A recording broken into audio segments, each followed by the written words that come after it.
But regardless इससे गांगुली का comeback हो जाता है and Indian team was looking solid on paper. On paper जो नाम थे इंडियन क्रिकेट टीम के, आप आर्ग्यू कर सकते हो कि परहैप्स 2003 की टीम से भी बेटर थे. हाँ. क्योंकि वो सेम प्लेयर्स या तो अपनी पीक पर थे और जो नए प्लेयर्स आए थे वो भी बड़े तगड़े फॉर्म में थे. And so with this on paper Indian team were one of the favourites to win the world cup. In fact अब यहाँ से हम अपने नेक्स्ट सेगमेंट पे चलते हैं, which is the biggest low point in the history of Indian cricket. 2007 के world cup की बातें करते हैं. इंडिया एंटर कर रही है 2007 वर्ल्ड कप को on paper as one of the favourites to win the world cup. In fact जो ग्रुप स्टेज के मैचेस थे वो भी बड़े इजी निकल के आ जाते हैं. बांग्लादेश, श्रीलंका और बरमूडा थे. मतलब आपको केक वॉक था आपके नॉकआउट्स में जाना. कंडीशंस भी वेस्ट इंडीज में था, तो ऐसा नहीं कि एकदम सेना कंट्रीज में आप खेल रहे हो. But despite these big names on paper, जो वाइब थी टीम की वो एकदम ही ऑफ थी. And that was telling of something which was about to come. क्योंकि यहाँ से हम लोग बहुत बड़ी कॉन्ट्रोवर्सी पे आते हैं. देखो, द्रविड और चैपल के अंडर टीम ने कुछ बहुत ही तगड़ी परफॉर्मेंसेस दी हैं, बट कुछ बहुत ही अनएक्सप्लेनेबल चीज़ें भी हुई हैं, जैसे कि चैंपियंस ट्रॉफी का ग्रुप स्टेज में बाहर हो जाना. तो बहुत ही एक्सट्रीम्स पे इंडियन टीम परफॉर्म कर रही थी, या तो एकदम ही बेकार या तो एकदम ही अच्छा. तो आप ना एग्जैक्टली जज नहीं कर सकते हो कि क्या चल रहा है फॉर्म. और पता है, ये एक साइन है कि अगर आप एक्सट्रीम से परफॉर्म कर रहे हो ना, मतलब इराटिक हो चुकी हैं चीज़ें, कियोटिक हो चुका है सब. तो आपके माहौल क्लियरली अच्छा नहीं चल रहा. कभी आप क्लिक कर रहे हो, कभी नहीं कर रहे हो. इंडियन टीम में टैलेंट इतना था कि जब क्लिक करेंगे तो बहुत ही तगड़ा करेंगे. या तो होता है कि आप कंसिस्टेंटली अच्छा कर रहे हो, तो कंसिस्टेंटली बुरा कर रहे हो. तो समझ में आता है कि कोई पैटर्न है जिसको हम ऑब्जर्व कर सकते हैं. कभी बहुत अच्छा खेल रहे हैं, फिर एक सीजन में बहुत ही गंदा पिट जा रहे हैं. दिस शोज कि कितना अनरेस्ट है ड्रेसिंग रूम के अंदर. अब वर्ल्ड कप से जस्ट पहले इस चीज़ को फर्दर प्रूफ करते हैं, और ये चीज़ कहाँ लिखी हुई है, ये चीज़ हम नहीं बोल रहे हैं, ये जो बगल में बुक है सचिन तेंदुलकर की ऑटोबायोग्राफी में सचिन तेंदुलकर ने खुद लिखी है ये चीज़. कहता है वर्ल्ड कप से कुछ महीनों पहले की बात है, ये वर्ल्ड कप आने वाला है बस. One fine day Greg Chappell दोपहर में सचिन के घर पे आते हैं. एंड सचिन के मतलब उन्होंने बैठाया भाई घर पे, अब चाय ऑफर करी होगी जो भी था.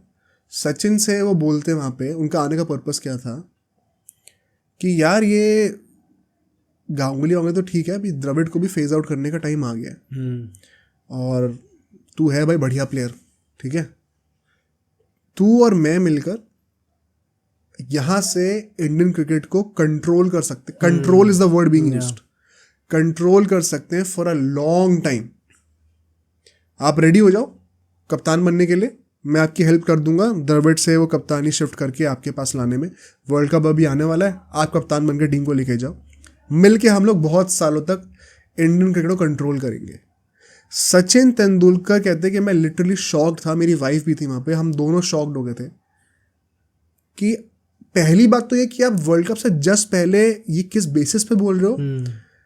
एंड दिस वन सेकेंड तारीफ करनी पड़ेगी इन सीनियर्स की. सचिन के दिमाग में ये बात है कि आप कितना डिसरिस्पेक्ट कर रहे हो राहुल द्रविड़ को, कि आप उनको इतनी मुश्किल सिचुएशन में गांगुली को उठा के लेके आए. वो बेचारे काम कर रहे हैं, मेहनत कर रहे हैं, कोशिश कर रहे हैं टीम सही हो जाए, और आप उनके पीठ पीछे आके मेरे से कह रहे हो कि आप कप्तानी ले लो और द्रविड़ को हटा दो कप्तानी से just before the world cup. कितना अनप्रोफेशनल है ये. And I think this is the stamp of proof for me.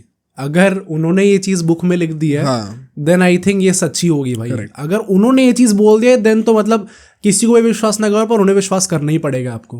Probably if he has written it, he is telling the truth. And उनके पास कोई मोटिव भी नहीं है कुछ झूठ बोलने का. वो कप्तानी चाहते भी नहीं थे. इनफैक्ट उनको बाद में ऑफर होती भी है जब धोनी को बनाने वाले थे कैप्टन, बट वो खुद ही मना कर देते हैं. अब भाई यहाँ तक मुझे लगता है सचिन को रियलाइज हो चुका था कि फाइनल वो स्टैम्प ऑफ अथॉरिटी कि ये इंसान क्रैक है थोड़ा सा. एंड इनफैक्ट सचिन कहते हैं कि मैंने फिर बीसीसीआई को जाकर रिक्वेस्ट भी करा था कि for the betterment of team, अगर आप चाहते हो कि हम वर्ल्ड कप में अच्छा परफॉर्म करें तो चैपल को हमारे साथ मत भेजो, हम बिना कोच के चले जाएंगे. तुम सोच सकते हो कभी इंडियन क्रिकेट की हिस्ट्री में ऐसा हो, या क्रिकेट की हिस्ट्री में ऐसा कितनी बार हुआ होगा कि टीम के सीनियर्स खुद कह रहे हैं कि हम रिस्पॉन्सिबिलिटी ले लेंगे, हमें भेज दो, लेकिन कोच को मत भेजो. माहौल खराब हो रखा है बहुत ज्यादा. अगर बात यहाँ तक आ गई है ना कि सचिन को ये चीज़ बोलनी पड़ रही है, तो समझ जाओ टीम के ड्रेसिंग रूम में कितना खराब माहौल होगा. अभी हमने ऑलमोस्ट 1.5 घंटे से हम पॉडकास्ट कर रहे हैं, अभी तक एक बार भी आपने नहीं ये सुना कि सचिन तेंदुलकर ने खुद आके कुछ चीज़ बोली हो. And there was a reason for it. Ultimately जो जजमेंट निकलेगी वो भी सचिन तेंदुलकर पे ही निकलेगी, उनके बेसिस पे ही निकलेगी. एंड तब इसकी बात और करेंगे. अब यहाँ पे एनवायरनमेंट टीम का इतना ज़्यादा ख़राब हो चुका था, इसी दौरान इन्हीं कुछ महीनों में ऐसा भी एक इंसिडेंट हुआ था कि एक भुवनेश्वर में एक एयरपोर्ट में जा रहे थे ये लोग, टीम ट्रैवल कर रही थी, एंड पीछे से आके किसी फैन ने चांटा मार दिया था इसको, ग्रेग चैपल को। हाँ ओके। और ग्रेग चैपल इतना गुस्सा था, नेचुरली गुस्सा तो हो गई, वो कहते हैं कि बीसीसीआई ने जानबूझ के इस बात को दबाई थी। कहते हैं कि मीडिया में बात ऐसे लिखी गई थी कि पीछे पीठ पे के धक्का दे दिया किसी ने, बट वो प्रॉपर एक चांटा था मेरे पीछे लगा, कान के पीछे लगा था मुझे, एंड वहाँ से थोड़ी सी टेंशन्स बढ़नी शुरू हो गई थी। फिर रायना ने भी कहा था ये एक इंटरव्यू में कि देखो गलत चीज़ तो हुई है भाई, ऐसे नहीं करना चाहिए, फिजिकली आप नहीं कर सकते, बहुत ही डिसरिस्पेक्टफुल था ये, बट टीम का माहौल इन चीज़ों से खराब हो जाता है। अब देखो कोच को आपको ऐसे मार रहे हैं यार, तो टीम का एनवायरनमेंट इतना खराब था। गांगुली कहते हैं उस टाइम पे बोल रहे थे कि या तो हम वर्ल्ड कप जीत के आएंगे, भाई एक proper underdog story, although underdog on paper थे नहीं, world champion, one of the most experience sides, but वो ड्रेसिंग रूम के नैरेटिव ऐसा था कि despite all the odds will win, और या तो हम लोग ग्रुप स्टेज में एग्जिट होकर रहेंगे। इतना ज़्यादा बुरा हाल था। एंड कहते हैं कि ग्रेग चैपल भी वर्ल्ड कप में जाते हुए बहुत गुस्सा थे या फिर अनहैप्पी थे, बिकॉज वो दिल से चाहते थे कि रायना जैसे जो यंगस्टर्स हैं ना, रायना स्पेसिफिकली, वो वर्ल्ड कप स्क्वाड में हो। उनका पूरा पिछले 1-2 साल का पूरा प्लान ही वही था, पूरी लड़ाई इस बात पे हुई थी कि अब यंगस्टर्स को चांस दो, बट वो हो नहीं पाया। गांगुली वापस आ गए थे अल्टीमेटली, एंड ऐसे कुछ यंगस्टर्स को वो चाहते थे, एंड वो बहुत डिसअपॉइंटेड थे कि उनको उस चीज़ को एग्जीक्यूट करने का मौका नहीं मिला। तो ना कोच खुश है ना टीम खुश है, एंड माहौल इतना ख़राब था कि नेचुरली इंडिया स्ट्रगल करने वाली थी। फिर शुरू होता है world cup, and world cup जब स्टार्ट होता है, एज यू सेड कि वाइब थोड़ी अजीब सी थी, डाइसी थी यार। मतलब कुछ लोग सोचते थे कि बहुत अच्छा करेंगे, कुछ लोग सोचते थे बहुत गंदा करेंगे। एंड जो सहवाग ने प्रॉब्ली बोला था राइट कि हम लोग या तो एकदम ही आगे जाएंगे या एकदम ही, गांगुली ने बोला था, शायद और लोगों ने नहीं बोला होगा, मतलब कोई बड़ी बात नहीं। प्रॉब्ली यही चीज़ अल्टीमेटली सच साबित होती है। जब पहला मैच होता है हमारा बांग्लादेश से, वो ही मैच इंडिया हार जाती है। एंड यहाँ पे एक बहुत बड़ा शौक तब लगता है जब सचिन तेंदुलकर को बोला जाता है कि आप 2 डाउन पे बैटिंग करोगे। सचिन तेंदुलकर ने ये ग्रेग चैपल से बोला था कि मैं अपना जो बेस्ट है वो टीम के लिए तभी दे सकता हूँ जब मैं ओपनिंग करूँगा, आप कराओ मुझसे ओपनिंग, मैं बहुत अच्छा खेलूंगा।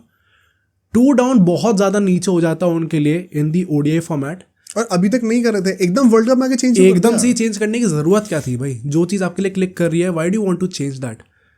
एंड वो चीज़ आपको मैच में दिखी। सचिन बहुत ही गंदा खेलते हैं, and if you just look at the score card of this match ना, आपको देख के लगेगा भाई आधे लोग 50-50 की स्ट्राइक रेट से खेल रहे थे।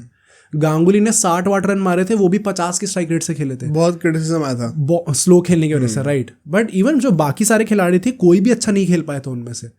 एंड इंडिया 191 पे ऑल आउट हो गई थी, एंड बांग्लादेश बड़े आराम से इस चीज़ को चेस करके 5 विकेट से मैच जीत गई थी। जिसके बाद बांग्लादेश ने बहुत हवा भी करा था, इंडिया से जीत गए भाई, अब तो हम लोग कहीं ना कहीं रहता है, गए तुम्हारे दिन अब वो। बट इंडिया बांग्लादेश से आ रही है, बहुत ही मेजर सेटबैक था ये। बिल्कुल भी ड्रेसिंग रूम का माहौल अच्छा नहीं था। स्टार्ट आप वर्ल्ड कप कैंपेन बहुत गंदे नोट पे कर रहे हो, एंड वहाँ से बाउंस बैक करना था इंडियन टीम को, and the perfect match for that was against Bermuda. Bermuda के अगेंस्ट वो 400 रन मार देते हैं। वहाँ पे सारे खिलाड़ी आके, गांगुली ने 89 मार दिए, सहवाग ने सेंचुरी मार दी, युवराज ने 80 रन मार दिए। सचिन तेंदुलकर यहाँ पे 4 डाउन पे बैटिंग करने आए थे, और उन्होंने 57 नॉट आउट मारे थे from at a strike rate of 195 something. अच्छा, इतनी तगड़ी बैटिंग करी थी उन्होंने यहाँ पे आके, या तो वो 400 समथिंग रन मारते हैं और इंडिया 250 रन से जीत जाती है मैच। नेचुरली भाई बरमूडा के नहीं जीतोगे तो फिर अब क्या ही। एंड सो जो लास्ट मैच था ग्रुप स्टेज का, that was against Sri Lanka, and this was a must win match. ये जीते तो इंडिया आगे क्वालिफाई कर सकती थी, ये हार जाते तो यहाँ से इंडिया बाहर हो जाती। एंड इस मैच से पहले ही बहुत बड़ा धक्का लगता है जब बॉब वुलमर की वो डेथ जो होती है मिस्टीरियस, हमने कर रखी है एक पॉडकास्ट में कवर, वो चीज़ बाहर निकल के आती है। एंड ऐसा कहते हैं कि उस टाइम पे बोला तो यही क्या था कि हार्ट अटैक है, बट जितने भी खिलाड़ी थे, जितने भी कोचेस थे, वहाँ पे कुछ ना कुछ उनको आइडिया लग गया था। एंड पाकिस्तान तब बाहर हो चुकी थी, तो सबको लगा था कि ये भाई कोई इनसाइड जॉब है, ये मरवाया गया है। एंड सो ऐसा कहते हैं प्रेस कॉन्फ्रेंस में आते हुए ग्रेग चैपल और उनकी वाइफ दोनों बहुत ज़्यादा डरे हुए थे कि भाई कुछ भी हो सकता है, यहाँ पे पड़ोसी देश में हुआ है, कहीं ऐसा ना हो कि हमारे साथ कुछ हो जाए, क्योंकि ऑलरेडी वो सेंटिमेंट बहुत खराब था क्राउड का। या एंड सो ग्रेग चैपल थोड़ा ज़्यादा, मतलब इतना ज़्यादा आउटस्पोकन नहीं थे प्रेस कॉन्फ्रेंस में, थोड़ा शांत थे ऑब्वियसली, क्योंकि कैंपेन भी बहुत ज़्यादा अच्छा जा नहीं रहा था। एंड सो जब ये मैच स्टार्ट होता है, श्रीलंका 254 का टारगेट देती है, वहाँ पे फिर जब बैटिंग करने आते हैं तो हमारी पूरी बैटिंग कोलैप्स होती है। सहवाग ठीक ठाक खेलते, द्रविड़ ठीक ठाक खेलते, बट सचिन तेंदुलकर, सौरव गांगुली, सचिन तेंदुलकर 0 पे आउट हो गए थे, गांगुली भी ऐसे सिंगल डिजिट्स में आउट हो गए थे। They were not able to perform well and India 185 पे ऑल आउट हो जाती है। एंड यहाँ से इंडिया क्रैश आउट कर जाती है from the world cup just in the group stages. और इसके बाद वो ग्रेग चैपल की प्रेस कॉन्फ्रेंस आती है। या एंड वहाँ पे उनसे जितनी बार भी पूछा गया कि what do you have to say about this, उनने बस यही बोलते गए we didn't play well enough. लगातार उनसे 3-4 क्वेश्चन पूछे गए थे, उनका कांस्टेंट जवाब ये था we didn't play well enough. Plus I think ये भी होगा ना कि भाई अगर कुछ उल्टा बोल दिया इस टाइम पे, अभी बॉब वुलमर की डेथ हुई है, कहीं कुछ ज़्यादा उल्टा बोल दिया तो कहीं ऐसा ना हो कि मेरे ही कुछ हो जाए। पर ऐसा बोलते हैं कि उस टाइम पे भी ये था कि उनकी ईगो पे बात आ गई थी, और ये था कि वो खुद ब्लेम लेने को तैयार नहीं था। Plus he was not ready to live on his own. भाई वो था कि मैं तो नहीं छोड़ रहा, हाँ, ये प्लेयर्स ही छोड़ेंगे, मैं तो इस टीम में रहने वाला हूँ और अब नेक्स्ट जो जनरेशन आएगी उसको मैं ही संभालूंगा। या तो वर्ल्ड कप खत्म हो चुका है, चैपल अभी इस फ्रेम ऑफ माइंड में है कि अब ये प्लेयर्स निकलेंगे, हाँ, मैं तो यहाँ पे रुकने वाला हूँ, मुझे निकाल नहीं सकता कोई। बट फिर जो अल्टीमेट जो ब्रह्मास्त्र कहते हैं इंडियन क्रिकेट का, उस टाइम पे सचिन तेंदुलकर का वो लोएस्ट पॉइंट था करियर का। इनफैक्ट सब लोग कहते हैं उस जनरेशन में कि हमारा लोएस्ट पॉइंट था। एंड 2011 के वर्ल्ड कप के पॉडकास्ट हमने ये चीज़ कवर की थी, हमने शुरू किया था वर्ल्ड पॉडकास्ट यहाँ से, कि कैसे सचिन तेंदुलकर उस टाइम पे कई दिनों तक कमरे में बंद थे और वो कोई इंटरव्यू नहीं देना चाहते थे, और उनको था कि वो रिटायर भी हो सकते हैं उस टाइम पे। उनके भाई उनको कन्विंस करते कि भाई 2011 का वर्ल्ड कप फाइनल वानखेड़े में और आप जीत सकते हो, क्या फेरी टेल स्टोरी होगी। एंड वहाँ से सचिन एक नई पीक पे आ जाते अपने करियर के।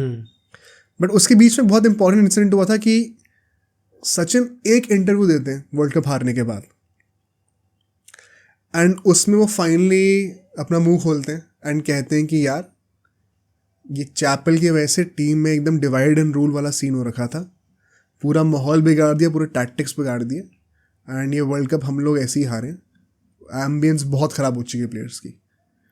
एंड जैसे ही वो इंटरव्यू आया, चैपल को रियलाइज़ हुआ कि बेटा अब तो कुछ नहीं होने वाला, गलत हो गया, अब मुझे निकाले जाने वाला है। और ऐसा कहते हैं कि with in a couple of hours उस इंटरव्यू जैसे वो पब्लिक हुआ, चैपल ने खुद ही अपना रेजिग्नेशन दे दिया, सेइंग कि कुछ पर्सनल एंड फैमिली रीजंस हैं जिसकी वजह से मैं अब कंटिन्यू नहीं करूँगा। अब एक्चुअली में कह सकते हो कि शायद हाँ उसके बाद कॉन्ट्रैक्ट एक्सटेंशन नहीं मिलता चैपल को, बट काफ़ी ज़्यादा डेलिब्रेशंस और नेगोशिएशंस होते डेफिनेटली। सचिन की उस एक स्टेटमेंट की वजह से ना ये चीज़ फास्ट ट्रैक हो गई। पता मैं यही कहने वाला था, एंड ये चीज़ अभी इसकी रिसर्च करने से पहले पापा से पूछे थे हम लोग कि आपको क्या लगता है, आपके पास कुछ है ऐसी स्टोरी उस टाइम के, क्योंकि वो तो देखा होगा उन्होंने पूरे टाइम काफ़ी अच्छे से, और उन्होंने बस ये स्टेटमेंट बोली थी। कुछ महीने बाद T20 वर्ल्ड कप शुरू हुआ था, that was the first time I remember watching cricket. अच्छा, ओके, एंड वो जीत गए थे हम लोग। बट उस टाइम पे पापा ने ये चीज़ बोली थी, ये चीज़ मुझे लगा कि ये पॉडकास्ट में यूज़ कर सकता हूँ मैं। उनने बोला सचिन के पेट में इतनी सारी बातें हैं, अगर वो खोल देते तो आज इंडियन क्रिकेट का सीन कहाँ होता है किसी को कुछ नहीं पता। And that's the greatness of that man. अगर ये इतनी सारी चीज़ें, ये जो उन्होंने बोला भी है ना, बहुत कंट्रोल्ड वे में बोला है। अगर वो एक्चुअली में सारी अंदर की बातें बोल देते ना, तो आज इंडियन क्रिकेट कहाँ होता हम में से किसी को भी नहीं पता। अब पता है, नाउ आई रियलाइज कि वाई सचिन परहैप्स ने आज तक मैच फिक्सिंग और किसी स्कैंडल के बारे में बोला ही नहीं, कुछ नहीं बोला। क्योंकि कुछ भी अगर उन्होंने बोल दिया और बाय चांस बाद में गलत निकला, तो भाई सचिन की बात को तो लोग सर आंखों पे रख के वो बंदे को हटा देंगे, बट क्या पता वो चीज़ सही नहीं होती। तो उनके बातों में इतनी पावर है कि वो लिटरली क्रिकेट का डिसीजन मेकिंग चेंज करवा देंगे पूरी कंट्री से। इतनी पावर है आपके बातों में, तो फिर आपको बहुत कॉन्शियसली यूज करना पड़ेगा उन बातों को। Plus even amongst the public, मतलब अभी हमने क्या बोला, अगर उन्होंने अपनी बुक में लिखा है तो प्रॉब्ली सच ही होगा।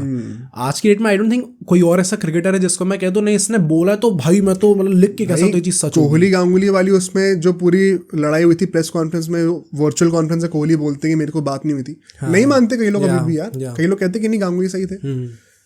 मैं वही इसीलिए मुझे लगता है कि सचिन का इम्पैक्ट इज इनकम्पेरेबल। मतलब वो लोगों का जो ब्लाइंड ट्रस्ट है ना सचिन के ऊपर, वो मुझे लगता है कि रोहित शर्मा, विराट कोहली, कोई भी पास भी नहीं आएगा उस पर।